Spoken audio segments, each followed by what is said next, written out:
Hey, what's going on, everybody? Welcome to the Daily AI Show. Today is March 3rd, 2026. We are live, and I am here with Beth Lyons. I'm Brian Maucere, and I think Karl will pop in here in a little bit with the three of us to sort of holding down the fort, but we won't spoil it, but I think we got some fun surprises. Oh, actually, maybe Ann is supposed to be here today, though, right? Yeah, so we should have Ann, and we have another surprise tomorrow. So we'll see how that all goes. But otherwise, you got me and Beth, and hey, that's good enough. That's what we think. And you'll But be back. for more, we're perfect. Yes, I mean, I'm kidding.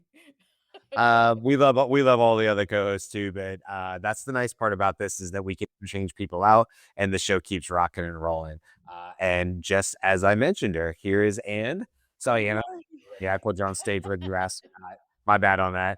And it is like, the hair is going over and Rose, okay. Sorry. That's on me. I shouldn't have done that. Ann's here. Hey, Thank welcome. This is Well, this is this is to get ready with us for the I was show. gonna say, Yeah.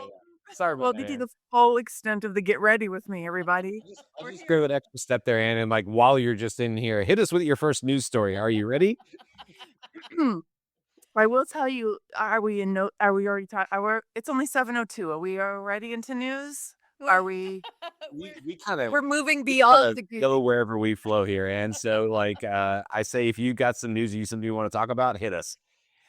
well, I meant to go back to see how you guys touched on this yesterday, but what I've been interested in paying attention to in the news today is and yesterday, just the way that, like, regular everyday people are responding to the Anthropic and the Mhm. OpenAI, conversations with the Department of War and the fact that it's like it feels like people are it feels like a very obvious like, people are making the easy choice when while ago, moving all of your stuff between OpenAI and Claude or any 2 AI systems, you would hear a lot about, "Oh, it's gonna be such a pain in the butt. Oh, it's I just can't do it. There's no way." And then all of a sudden now there's, really nice instructions that, Anthropic has on their website, and, like, Mhm. my corner of the algorithmic neighborhood is super biased, but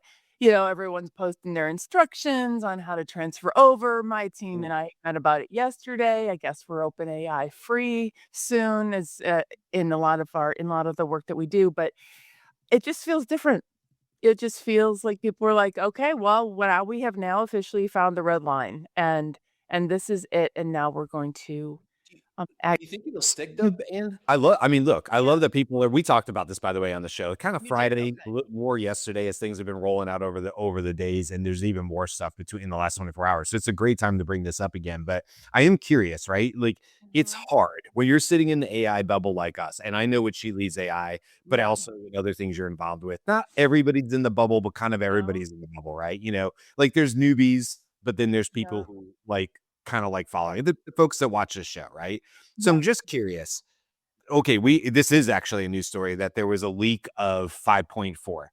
I don't know that that's going to Mm. necessarily turn the tide, right? But let's just say it wasn't 5.4. Let's just say it was next month. It was GPT-6 and it's some order of agentic or something that you, me, Beth would all be like, that's new and interesting and different.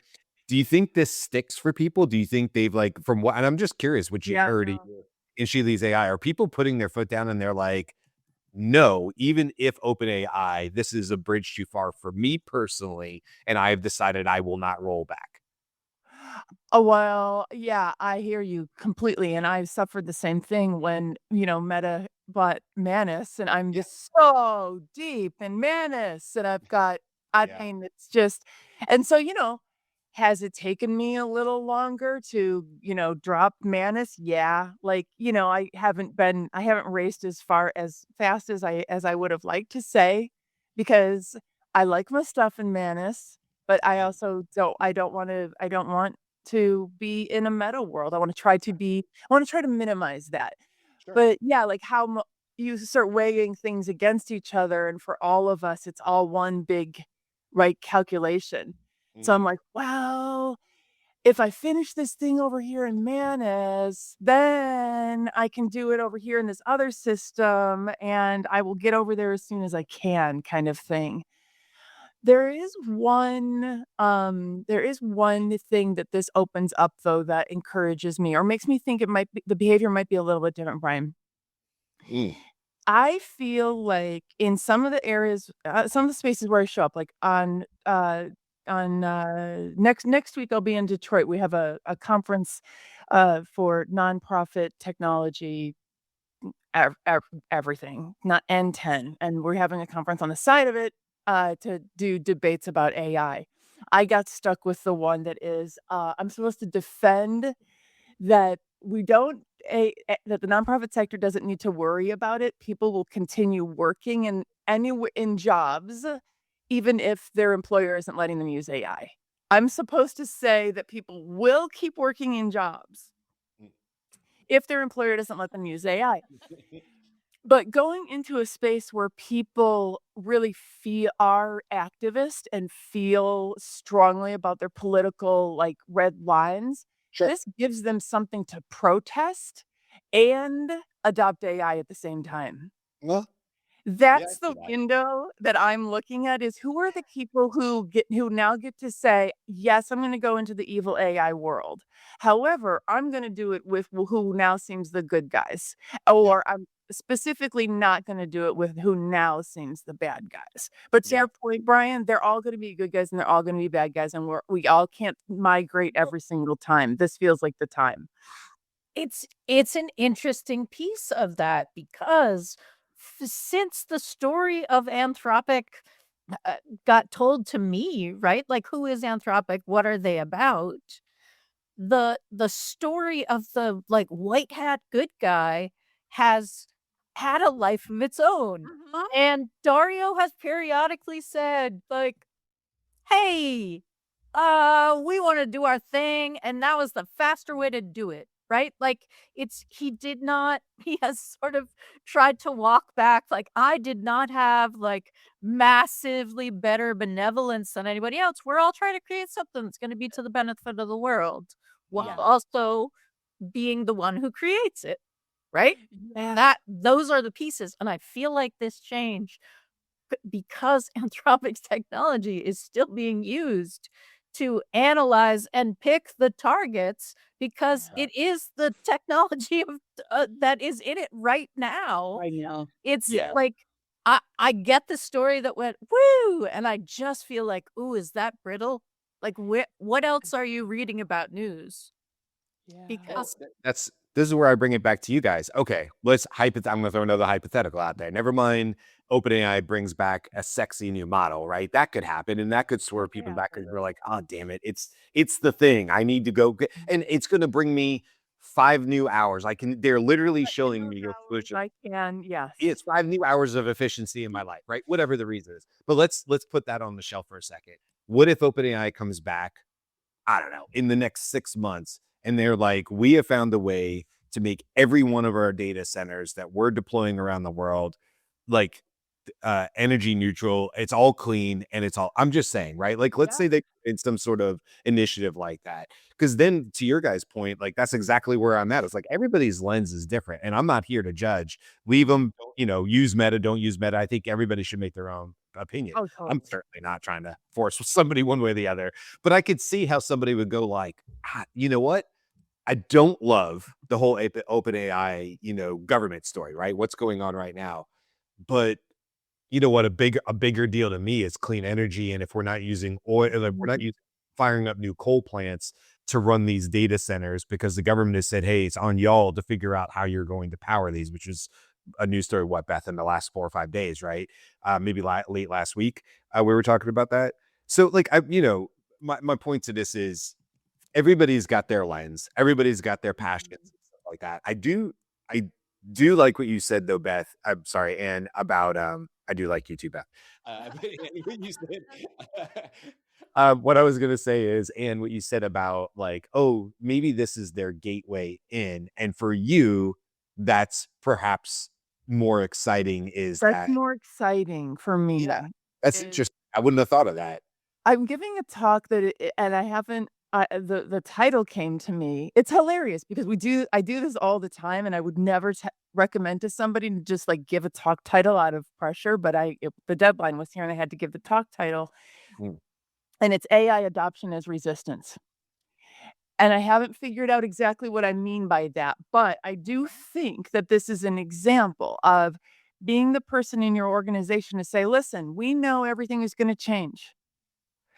We also know that right now, at least the optics for the people who are paying this much attention to the news, the optics are such that if we've got OpenAI stuff churning through our company, if our company is churning through OpenAI stuff, and we need to communicate that to our stakeholders, that's a little bit more awkward currently than if we are in a process of evaluating, or we are in a process of switching, or we are in a process of now we have a task force for this, or you know what I mean? It's like we can make forward progress at the very moment when things seem dark and ugly. And I feel like this moment is going to break up the rock pile.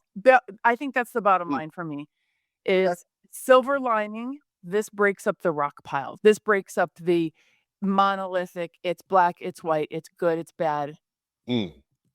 Our conference that's on the side of the conference is called Cool, Scary AI Shit. It's both. It's cool and it's scary.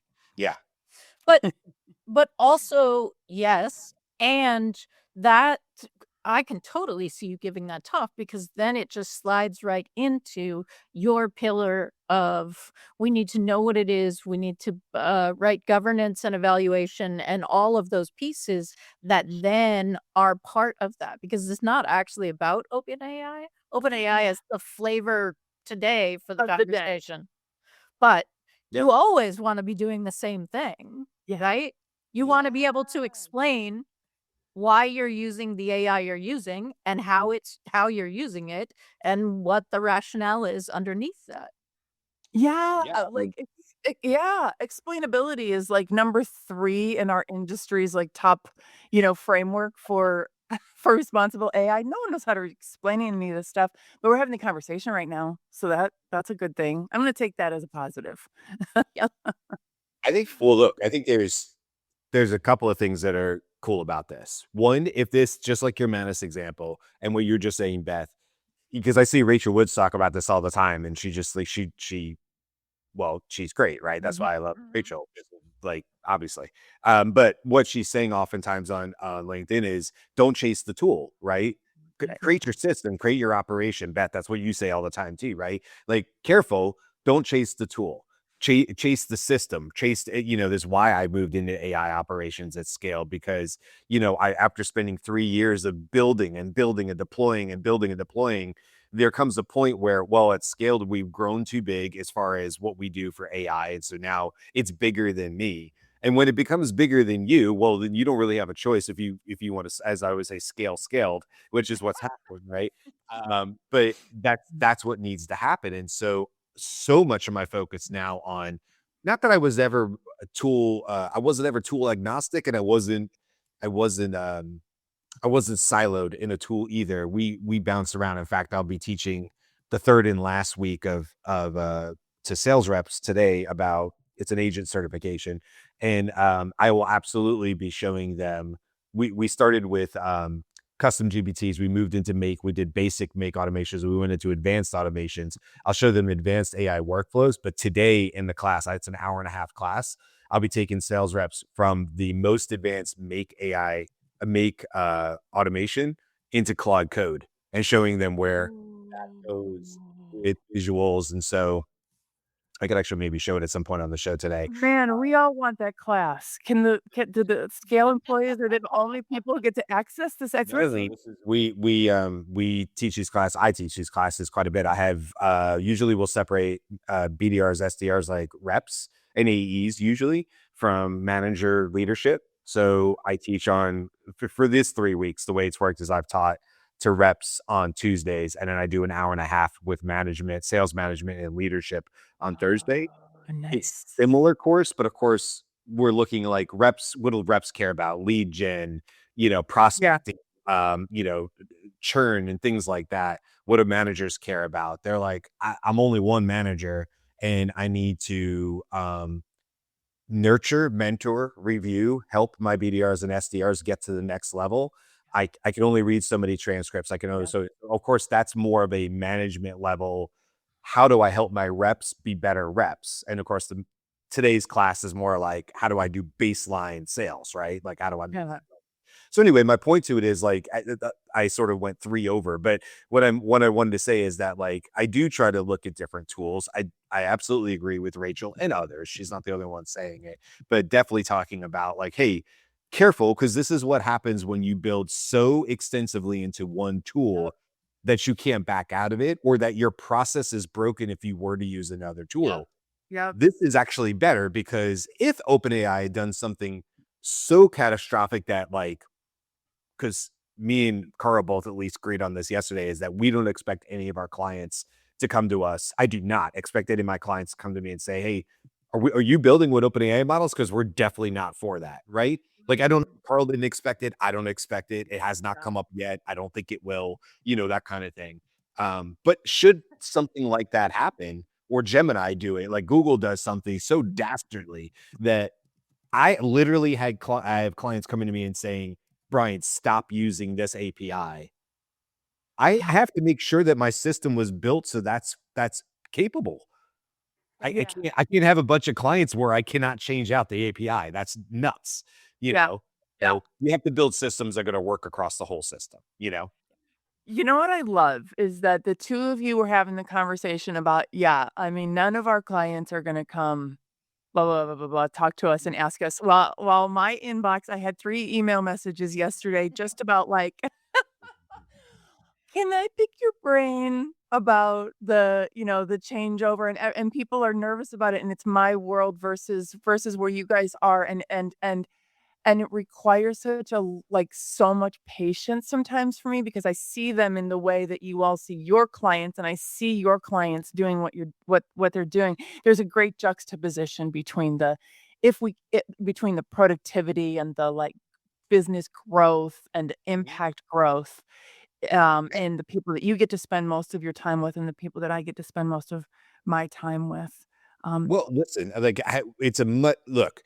If you're an SMB or you're a mid market or something like that, you can have an opinion at the CEO, the CIO, whatever the people I deal with, right? Or just the CRO, dealing with the sales team. They can have an opinion.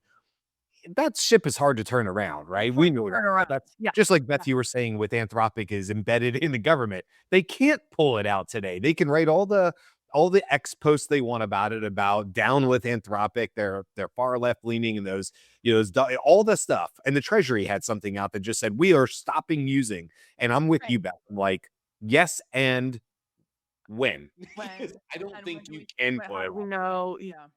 So yes, because there was more discussion about like FHA came out, Treasury. There was another department I thought that also joined that, but it's also in this 6 months transition period, right?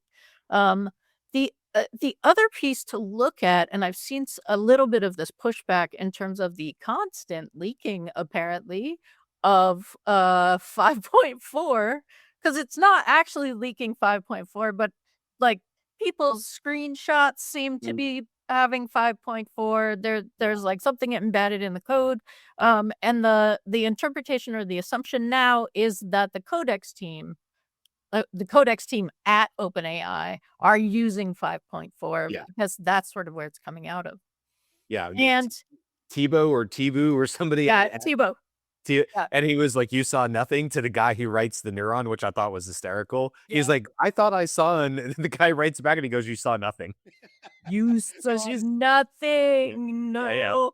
Through a Jedi trick, right? But I mean, I was like, that's a pretty obvious indicator that 5.4, whatever that is being used. Yeah. But I think it was from Ethan Mollick this morning. Like, how are you? There is such a rapid pace of models coming out. How are you communicating this with your enterprise clients who are in the slowest moving giant boat, right? Like, and that idea of needing to pay attention to all of the things that are shipping from other companies, right? From other models. And you've got something that's really great in yours, but then also how are you communicating this with your clients? Anthropic has a slightly different situation. We'll see, because now it seems to have broadened. But prior to this, Anthropic was mostly used by dev teams, right? Like this Yeah. kind of thing. So by upgrading the model, while that's not necessarily like, there are times where I'm like, you upgraded and now we must rework the personality and understand who we are again. Yeah. And by the way, I know we have other things to talk about. Anne said she'd be right back, by the way, if anybody's watching and wondering where Anne went. And Anne, when you're ready, I'll let you bring yourself back on screen this time. So whenever Anne's ready, she can come back up. But what I was gonna say I don't is, know if she can. Just do a thumbs up, Ann. oh, she can do it? Oh, okay. Yeah. That's right. This is where we all Yeah, we throw our hands up. don't touch the mouse. Yeah. Okay. Me and Jimmy, I've done that many times. We both have to throw our hands up. Okay. What I was going to say is just to sort of like, we don't have to stop talking about this, but just like, I know there's other news stuff too, but if anybody was wondering, this is from TechCrunch, whether, this is all buzz or, obviously Anna is saying like, look, my community is talking about this and, leaving OpenAI or whatever. TechCrunch said like, these are stats, right? As a result, Claude has surged to the top of the free rankings in Apple's US App Store, overtaking ChatGPT. According to Anthropic, daily signups have hit record highs. Free users have jumped by more than 60% since January. Now, that's obviously before this news. And paid subscribers have more than doubled this year. So Anthropic was already having a good year to start off with. They have seen tremendous growth with Claude Code, Claude Cowork.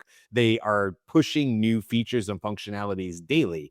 Literally yesterday, between yesterday's show and today, they announced on X that they now have memory for free users. Anthropic is seeing they're no dummies, right? Whatever their marketing moves are, they're like, Yeah. and I don't know how they're going to get past, because most people say their usage limits are too restrictive, and that, if you really want to get something out of Claude, you got to get up to that $100 level. The problem with that is I agree. Claude Max has been amazing for me. I can build and build and build and build and build on Claude Max, but I had to go to that $100 level a month to get that right. And here's the other thing I'll send to you guys too.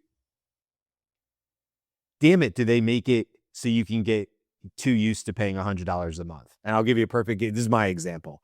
I pay $100 for Claude, Anthropic, right? But it's because of Claude Code. And I was like, oh, I'm going to turn this on for a month because I'm working on this project, Bruno, and I'm just burning through credits. It would be absurd for me not to. In fact, I was mad at myself. And I had said on the show earlier that I should have done it earlier than I did, right? I basically not wasted, but I went really slow for 2 weeks where I didn't have to. I could have swapped money for time, right? And that would have been worth it in my case. I don't think I'm going back from the $100 a month, but not because of a bad reason. I think I'm getting that much value out of it. Yeah. But I'm like, they've made me comfortable with $100 a month. And as a comparison, we usually turn off YouTube TV for half the year because we really only love it for sports. Yes, the Olympics, we left it on a little longer. We're not like super like cable, well, what we used to call cable fans. I know it's kind of the same stuff. But anyway, YouTube TV, that's $83 a month. And my wife and I are like, happy to not have that for 6 months of the year. Yeah. But I can look at this $100 from Claude Code and go all day, every day, worth it. I feel like I'm stealing a bit. You know what I mean? And that's the way I felt 2 years ago about paying $20. Isn't that weird? Money, the value of money is changing. We're on quicksand. We have no idea what money means and time means right now, I think. And let's see. Jennifer is saying at the same time, small and medium-sized businesses are struggling with budgets even for a few $20 a month subscriptions. And I think that is because the evaluation piece isn't there, right? The reason that you can justify $100 and I can justify $100, and frankly, justifying it to your wife is the harder task than justifying it to your boss. It was someday she's gonna see this on the budget, Beth, and we're gonna have a discussion. We're But not there yeah, it's because we can have that discussion. The value is immediately there, we understand. Yes. And it may even be that people are more focused. I mean, I know that Brian and I went through the same thing. Like, this is $100. I have 30 days to prove to myself that Yep. this was a worth it investment and that I'm going to use it. Yep. $20, I should get to that, right? Yeah. It's Yeah, out you're if you're in 100%. Yeah. Look, it's $100 a month. It hits differently when you say that's a $1,200 a year expense. right. That hits differently. You just have to, like you could almost start to whatever. And by the way, I just need to get around to getting with Scaled and get them to pay for it because I'm using it for a class for Scaled today, right? So like obviously that's on me. I need to get my company to pay for stuff that I'm using Claude Code for. But yeah, anyway, and here's by the way, like a couple of things from the chat because the chat is awesome. We love y'all. Keep going with the chat. I'm trying to read everything. Jeff says, I feel that way about Codex, which is awesome. Jeff has often said that he's like, the way I talk about Claude Code, he talks about Codex, which is awesome. I really feel like I'm missing out there. Which right now is a $200 subscription, right? There isn't a $100 level is that for right? OpenAI. Yeah. Oh yeah, I didn't even know that. And then Greg said, who we love, Greg. By the way, Greg had a comment earlier that was just arg, which that's when like we've said something on the show, and Greg is is trying to be as fast as he can in the comments, which I love, Greg. He said, so it isn't $100, it's time saved. And yeah, you're 100% right. Like I think I said this on the show. I think I said this. Geez, I don't know. I'm on the show a lot. My father-in-law had said something to the effect. Did I say this, Beth? Were you here when I was talking about my father-in-law and him saying what his time was worth? Yes. I did.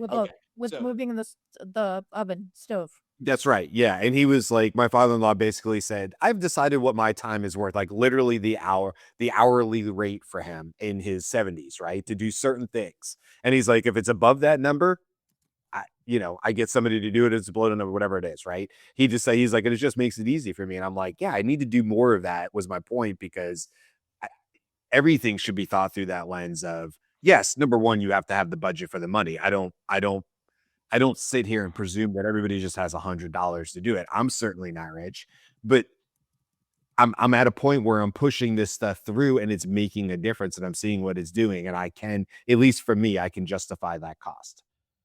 And I feel a need to break the news on the show because Jeff has clarified for me that he is getting enormous value from the $20 subscription.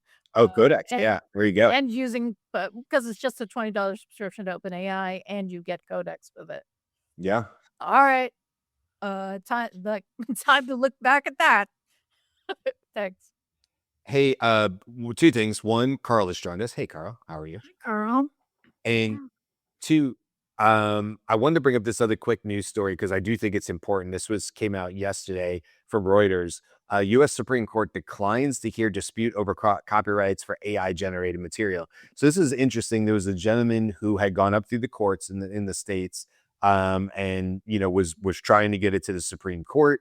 He, in I think 2023, had created maybe some artwork through Midjourney and was trying to get it copyrighted, was turned down, and he was trying to get this up to the Supreme Court. The Supreme Court decided not to hear that case. There is, at least in Reuters, talking about how there was pressure from the Trump administration to not hear the case. They were putting pressure on the court. However much of that is or is not true, I don't know. I didn't get into that. But the bigger conversation here is,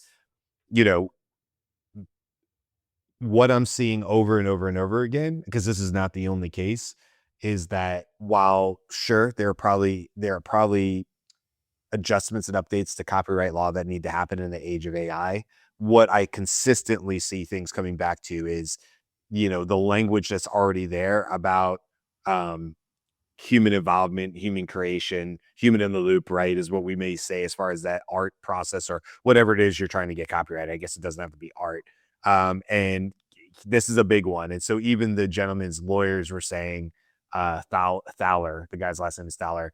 The lawyer was saying, look, it's going to be tough now. Anything that comes after this is going to just be very, very tough. That doesn't mean laws can't change. It doesn't mean different administrations. It doesn't mean Canada doesn't handle it differently or whatever, depending on maybe what the Canadian copyright laws are or otherwise. But I do think this is another clear indicator that as far as copyright law goes, you're going to continue to have a really hard time unless you can clearly define how you were human was part of the process of creation. And even then, it's difficult. There was a lady I followed for a little bit on YouTube that specifically talked about copyright law as it applies to music. She's very intelligent. She's a lawyer. And I was on a plane, I think, and I was just diving deep into her copyright stuff on AI. I was like, this is fascinating because I just don't know that much about it. And she was talking about what it takes to get a song from like Suno through that you own and the different pieces and parts. And she's like, it's not that it's impossible. It's just that that's a hard road, and so you have to be careful with that. So I don't think what we're going to see is that it will be redefined that AI creation will be able to do copyright. I think what we'll see is a deeper understanding of what humans are doing when they're creating with AI, and that will be the piece, right? Because this totally mirrors what happened with photography, right? So you carry a little machine, you do this. Yeah. What did you do? Right? But there's so much more that I did. Right? Like I picked the setting, I chose the thing, I did research. I'm now developing it, what I'm developing it, how I'm developing it. All of that goes in to a photograph. But from people's standpoint who were painters or printers, you didn't do this. Yeah. Right? So I feel like that's where we're going to go. We're going to get to a place where that kind of thing is a little more understood, and we can talk about the nuance of being an artist who creates with AI. But not today. I think you're right, Beth. And where I thought maybe as I read this article this morning was, I think we'll just see new laws. I think copyright is probably copyright. I mean, it's copyright in the future may just mean exactly what it means today, is that there's several lines in there about human, and maybe that'll get refined a little bit or whatever. But there'll probably be new laws or new ways. I mean, we shouldn't just think of it as black and white in terms of, it's either copyrighted or not, because there might be some future state where there are protections for the artist, the creator, using AI that are maybe lesser or have less protections than copyright, but still help them in some ways. So I just kind of feel like there's a lot of middle ground here and this is somebody who's just not educated in this space. So come at me if you need to, if I'm just totally wrong, but it just seems like there's probably a middle ground here. What we've seen so far is trying to push AI work through the old system. The old system may just stay the old system as far as copyright laws, because that's what it means by defined, at least in the States. And there might be new laws that govern maybe some protection towards the creator that just aren't necessarily as great or locked down as maybe copyright would be. I don't know. I don't even know what that would be, but I just feel like, wow, there's such a huge gap between, like what you just said, Beth. I did all this stuff in preparation for me to create this thing. And then the last thing I did was hit click, but it was Midjourney, not a camera. So Right. how am I not part of the composition, the ideas, the concepts, whatever? I don't know. Anyway. What else? Karl, I know you joined it just a little bit. We've talked pretty extensively on the show so far, as like Anthropic and OpenAI, and sort of Anne was telling us about her community and their thoughts on it. And but what else have you seen come out over the last day or something that's kind of caught your eye? There was one thing that I thought was really nice that I shared with a lot of my clients was the actually, before I get into that, there was somebody who mentioned, they're like, hey, could you come out for, so this agency does they do pure training for enterprises in investment banking space or financial investment space or something like that. So like, hey, we've got because we do implementation, they don't, so kind of works with us there.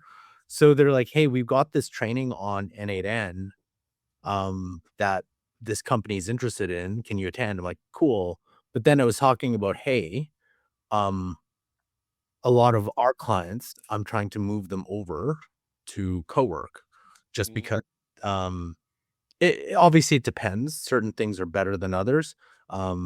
And what you're talking about rate limiting, that is a big inclusion into my thought process, whether you move something or other over, just because it's like, how many are you planning to do? Like, what is the process? And are you doing like hundreds of these? Because if it's hundreds of these, maybe are you willing to go to Claude Code instead? Is there a different way to do things? So it was just an interesting conversation because it's like, okay, for the longest time, it was all about that, like Make and N8N and Zapier and that. Now it's, hey, you actually can do stuff with Cowork. I don't know if any of you have been using Perplexity Computer. I'm paying for too many things. I just don't have enough. One more thing to pay for. I was like, right. And I'm like, I have an open clause. I'm like, I can technically do anything there. It's just, I can't connect to my systems just yet. But yeah, I don't know if like it's an interesting move in the industry where it's like the RPA had an AI component into it, but now it's like, wait a minute, you have a personal agent that can do this in company, but it's only limited to your tokens. How much tokens are you willing to spend versus, because I think we have enough, if you know enough of the tools and capabilities, I would say a lot of the problems that come up for businesses and a lot of problems that come up for everyday life, if you want to have AI involved in it, there's different ways to tackle it now. There isn't just, this is one way. There is too many different ways. So it's like, you have to really understand the problem and and all the environment around it, right? It's no longer just like, oh, this is one way to do it. There's way too many ways to now work on the situation based on whatever that person or business is doing. So I just thought it was like an interesting topic because I don't know if you've seen, have you done for your personal, have you kind of moved away from some of the automations that you built into co-work or OpenClaw or anything like that? Well, I kind of was talking about this earlier, but I guess if you're going to tee me up, I'm going to show it. And so I will show a really quick side-by-side example here without giving away too much because it's going to be in the class I teach later today.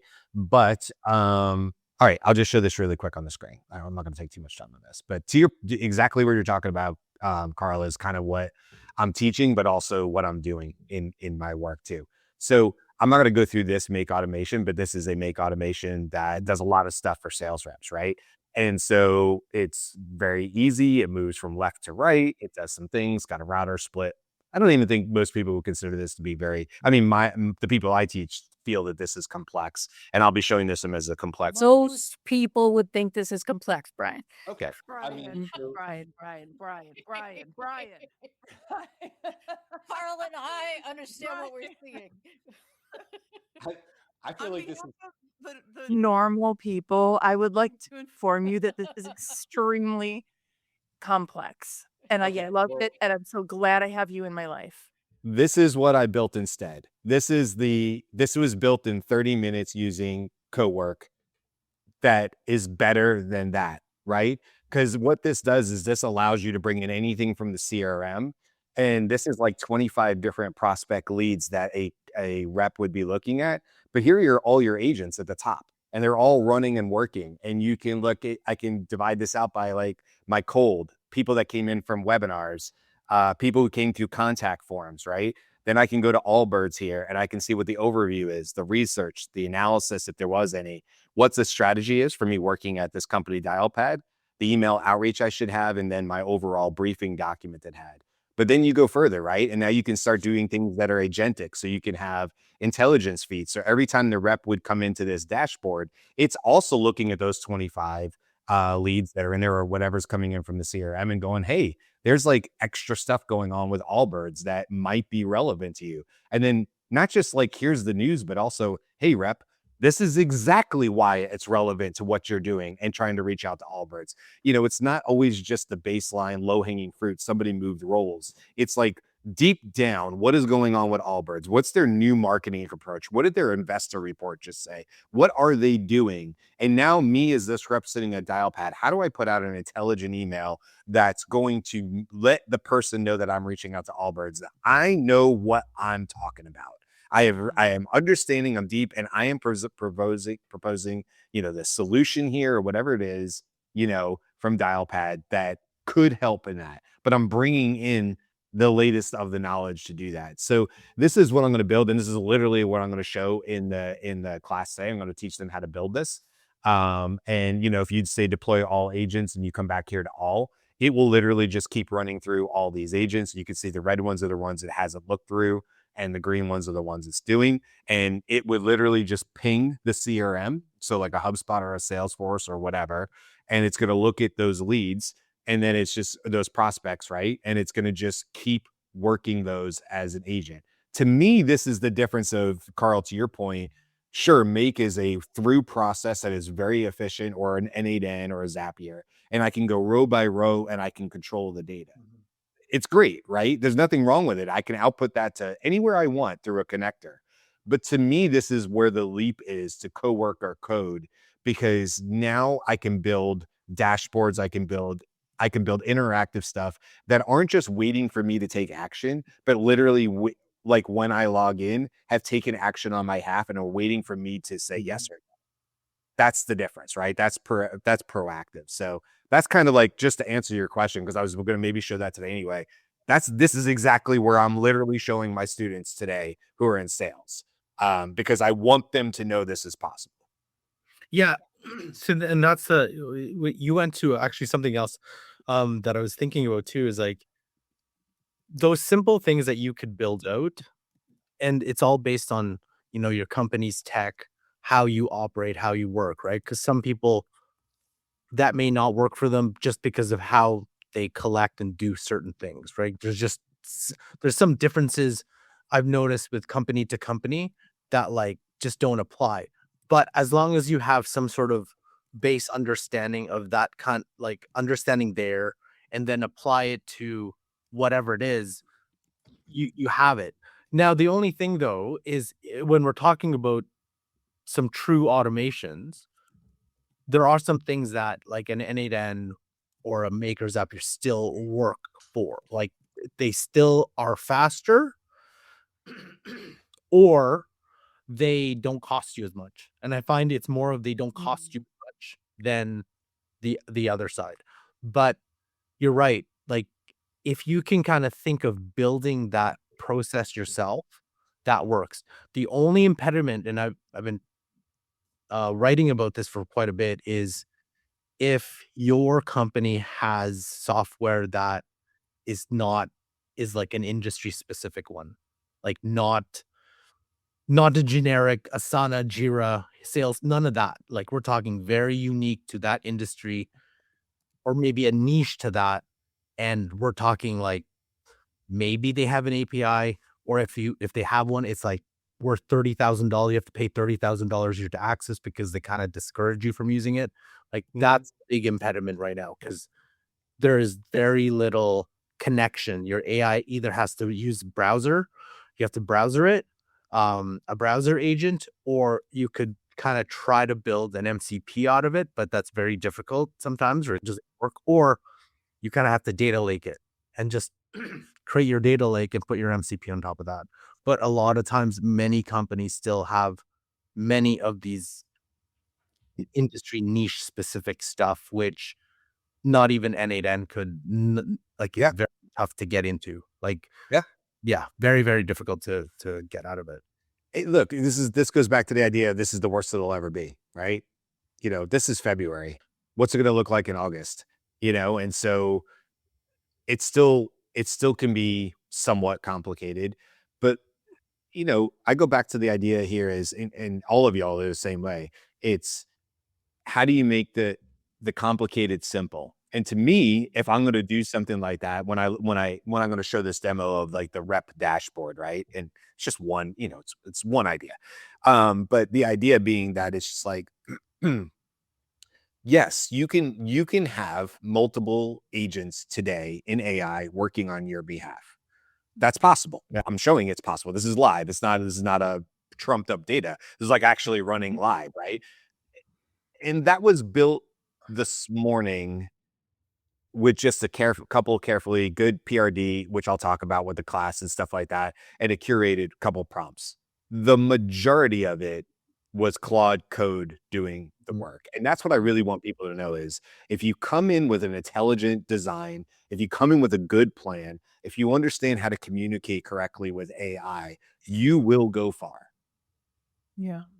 And that's where these, that these people are AI curious, right? They're like, they want to know about these reps. They're not in this class because they want a baseline understanding. They are literally trying to get ahead, in sales and protect themselves. So I want them to know that this is possible. And this is the bare minimum of what they could possibly do if they so were motivated, I'm curious about how long did Claude Code take to build that? Oh, dude, it couldn't have been 30 minutes. I think with my edits, it was probably 30 minutes total. 30 minutes? That's with me going back and forth testing and inputting some edits. Like it didn't have a pause. It didn't have I wanted it to pause. I wanted it to add some more to the cards. Okay. Total time. Because I'm wondering how fast Spark could have done it. Because I've been testing So we used edit fast. Holy geez. It's like, yeah, it's like 30. I don't even know. Like, I was like, give me your PRD. And I just went like, and I was like, holy smoke. I have to look and see how long it actually took to write the code like you're asking, but I'll scroll back and see if it gives, but I don't think it gives you timestamps anymore. No, but you can ask it if you go /insights. Oh, no, /insights won't help you. Maybe you can ask it and see how long. I'll ask. Okay, but AI doesn't have self-knowledge, so the answer may not actually be correct. It may be the most probable answer. But 30 minutes. 30 minutes. That's the most probable answer. There's like Cinnamon. No, everything has wrong. What number am I thinking? 7 minutes. The Spark, I feel like Spark is like the point at which you break the brains of the people that you're working with, right? Like you tell them that no, it took a half an hour. We went back and forth, that kind of stuff. It's not like you wrote a thing and it went, woo! And there it is. And even that is a little like freaky for me too. Like I don't think Every talked about it like AI so fast it blows your hair back while it's doing its stuff. Like, that was the first time I saw it. That was like, what just happened? I forgot you told me how fast Spark was. I was like, what literally just happened? Here's my prompt. We'll see what it says. Cause I was like, oh, okay, Beth.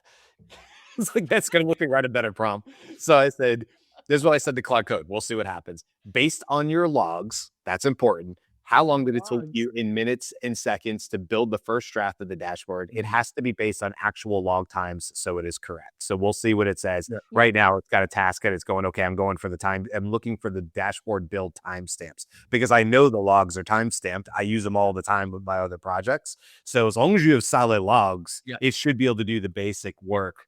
Yeah, it's going to write a quick Python script to figure out the math, which go for it. Good job, Claude Code. Write that Python script for me. I don't know how to write Python. So you go do that. So we'll see. Yeah, it wants to do more time. We'll see what it comes. We'll keep talking and we're kind of I did want to share this one thing. I think I shared it around, but it'd be just interesting to share this. So I found this and I thought this was really neat for everyone. So this is from Nab Tour. So if you are on co-work, 100 times more powerful. Now, it's actually pretty substantive. Like it wants you to build. This is of all the things, the 17 things are cool, but I thought this was really neat. A manifest MD for every working folder.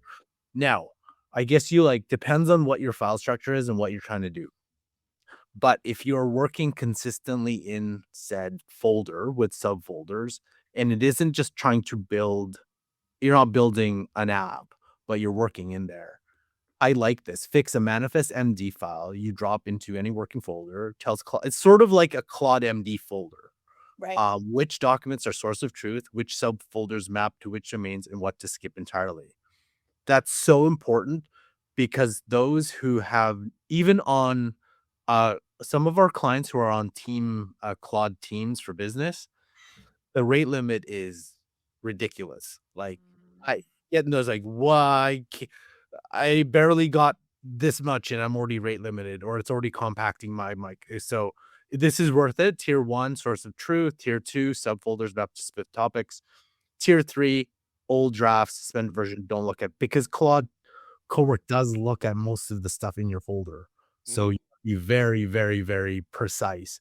Same thing with Excel. PowerPoint is nearly unusable on the $20 a month account because of the amount of like thinking and application into the actual different slides. It's very like, I'm at 100 at the $100 account, and I'm seeing compacting, and don't even think of using Opus. Like, go down to Sonnet, and if you can, maybe go down to Haiku, because it's it's really harsh. And then cool, it's like settings, cowork. Make sure you do have your global instructions if you're working a lot on that, and then create 3 persistent context files. Brand voice, about me, those things, if they apply, right? Use folder instructions. I just thought like this thing was really, really smart because it's applying what is kind of intuitive for those who are in Claude Code, who code, into Cowork, but in a way that you would understand from a non-technical side. I thought that was really neat. And then task design, all that stuff related in here. But I thought that was really, really neat, especially with the recurring task scheduling now. And that was the thing, is once they introduced this, Brian, I was like, oh man, a lot of the N8N stuff I don't need. But I'm rate limited, so I don't know if it'll go. So it depends. Like for some clients, it'd be like, yeah, I would recommend paying $200 a month, and they're like, fine. But versus those who are like, I'm not paying that. That's crazy. So it depends. Well, depending on where you're getting it from, you can have AI write an app script in Gemini, right? Like you can write an app script for any of your Google tools that you're using, and then have Claude access that and run it. So at least you're splitting out what you're going to get rate limited on. Yeah, that's very cool. I've seen that going around, Karl. Exciting stuff.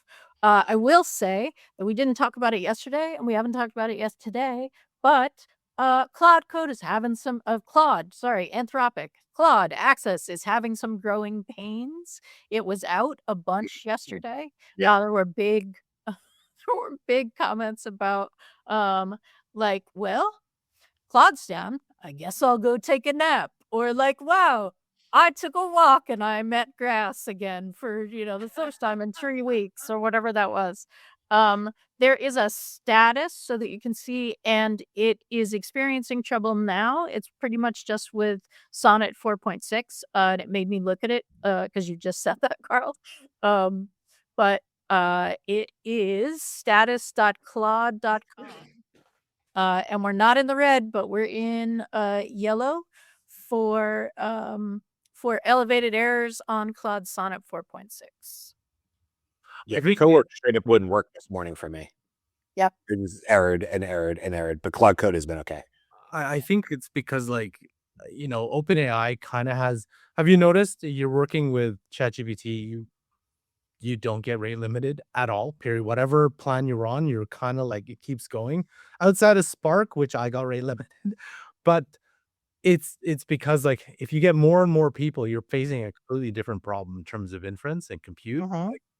Like, do you have? I think OpenAI has a lot of like, hence all the investment and everything they put into it, hence Stargate, everything like that. Like, I think Anthropic's learning. And you saw the charts, right? It's like consistently they were below Gemini, right? Consistently. So if they do get a spike, they will not be prepared for that. This is not it's like whoop. So that is an issue that would and I would suspect unless they get more compute, they would have to. That's probably you get even more rate limited. And that'll be an interesting tension, because the people who are loving Anthropic are the people who are using the back end, and the people who are coming in now. They the do. front end, When I was right? talking with somebody, it's like, for all the new Claude users, like, be careful what you ask for, because you now understand what a rate limit is. Because it's like, I asked 4 questions. I'm like, that's it. That's all you get for 4 hours. Enjoy that. For free. Hope you were That really efficient with that. Enjoy that.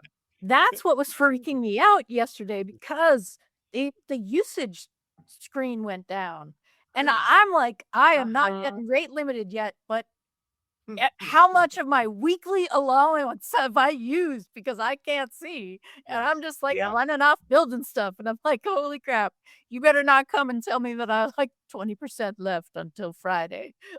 Yes. No. Okay. So here's the so with us moving everything over to Claude, that's been the new like state of being in my life, is ambient fear of being rate limited. Like I understood how you could be driving your electric vehicle around and worrying about, you're going to run out, you're going to be stranded in the middle of nowhere, and that seems scary. But like this fear of being rate limited while I'm in the middle of an entire project, Yes. oh my God, it's so real. So now I have to like calculate things out instead of just with abandon like a bull in the china shop, just asking AI to do every random thing. I now have to actually pay attention to it. I did burn through an embarrassing number. I've spent a lot of money learning lessons about how many tokens things eat up in the last week. Wow. It is how that works. Yeah. I felt that with my Claude. It's the reason I haven't gone back to my Claude, is because I could not get the rates down, and it was chewing through Claude code, Claude tokens, and I was like, no, I don't.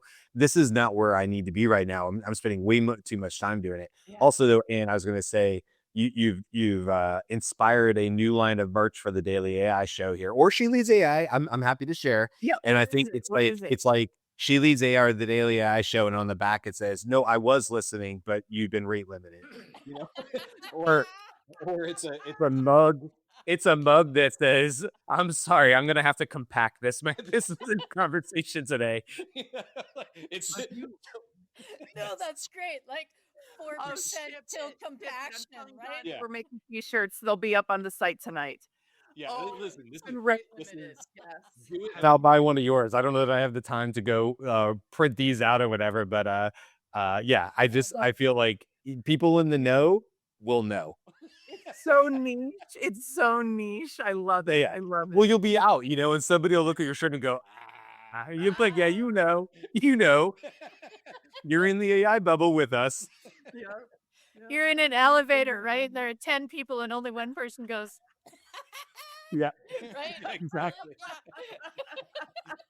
Well, like this We're together. Yeah. done. Jared. Kara says, "Oh my God, that's awesome. I'm making them." Yeah, go ahead.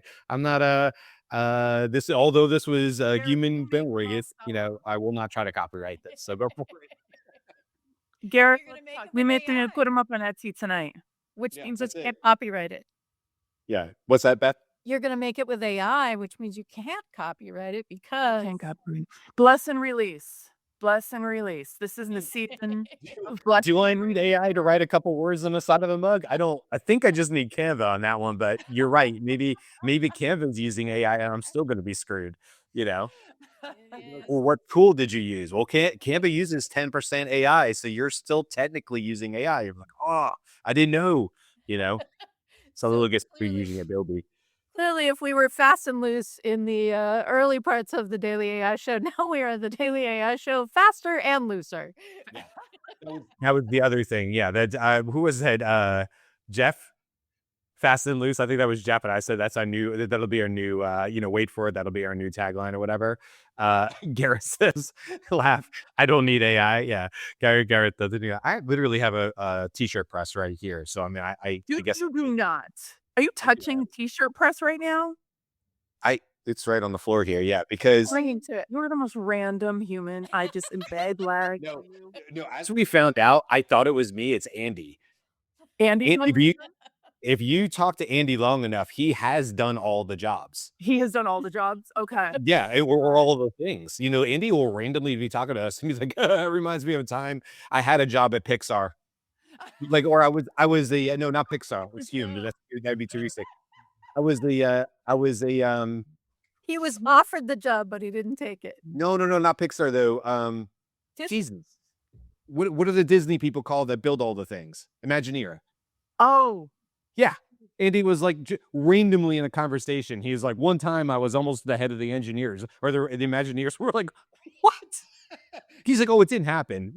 Like, Andy has the best. But to be fair, I'm not aging anybody, but Andy is about 20 years, maybe a little had more year. time. He's had her time. So I just need more time to go do random stuff. And yeah. You're on track. You're tracking. You're tracking, right? Trying. I am confident that when you are Andy's age, you will have more random pieces of knowledge and experiences than even Andy does. I went in a conversation with somebody over beer one time, like 10 years ago, and this woman just looks at me and she goes, like, you are a Renaissance man. I was like, man, that's so nice of you. I was like, that was the nicest compliment. I was like, you can call me a Renaissance man any single day, and I will take it as a compliment because I like to get into stuff. Hey, I'm going to share this really quick because I know we're on time, but since it came up, this is literally Claude Code doing the hard work, crunching the numbers, and coming up with us with a timestamp. So it says, based on all these timestamps, I won't bore you with it. It says, so the honest answer is 12 minutes and 56 seconds from your go ahead to a built it and rendering dashboard, or 14 minutes and 34 seconds, including the one bug fix. The gap to your 19-minute confirmation was you entering the API key and testing it yourself. That's a full stack app, 25 prospect CSV, express backend, 6 agent AI pipeline, and 1,200 lines of dark mode dashboard for 0 to running in under 13 minutes. So I like that Claude was actually flexing on that answer a little bit too. It didn't have to put that last line in, and it chose to. Yeah. It's like the rest was the answer, and then it's like, let me bring this back to you and tell you how awesome this is. Why did you ask it to do that? So that you could budget time or budget credits or budget what? You were just curious? No, literally, because Karl asked, how long did it take? Yeah. So I was surprised at how much Claude had to build on the back end to answer that question. But to be fair, going and getting all those timestamps and organizing all that and what's happening on the JS server, JSON packages being deployed. But that's a good lesson for anybody, is if you want to know what's going on in the things you're building with Claude Code, or probably Spark or any of them, Codex, is ask it to build logs early on with your PRD, have a really solid understanding of logs, because that means you can always go back. If memory fails or compaction fails you, you can always say, go back and look at the logs and tell me what happened between here and here. And I think I am no coder, but I would imagine any coder would go, yeah, no, you know what, Sherlock, Brian, that's what we all do. But it's a good thing to know if you're just a casual user, is like, use the logs. They will help you out. Yeah, absolutely. And the fact that it built the calculation is why you didn't get 7 minutes, right? Like, oh yeah, the default answer. Yeah. Because the large language model itself doesn't have that, except it's going to go build it and then add it up, which is great. Yeah, no, you're right. It built the Python scripts to do the actual math, then used AI to come back and communicate the results of the math back to me, which is exactly what you would hope to see. So, I'm not going to go read all the logs to tell you whether this is true or not. I'm just going to believe it at face value that it was correct. All right. This show is a nice break from the world. Yeah, thank you, for girls, as she is on here. Thank you. That is very nice of you to say. Yeah, we have been having a lot of fun on the show in the comments, and everybody popping in and out. So thanks everybody for hanging out with us today. We're gonna wrap it up. Thank you, Ann, as always, when you pop in. Yeah, tomorrow, and we have, like I said, we have another surprise tomorrow. So that'll be super cool. I'm not gonna ruin that. So make sure you come back tomorrow for that. And the rest of the week, like I said, Jimmy will be here tomorrow. Andy will be back Thursday or Friday. And then me, Beth, and Karl will be in and out. So that's the plan. Come back and hang out with us for more fun. Until then, have a great day. Bye, everybody.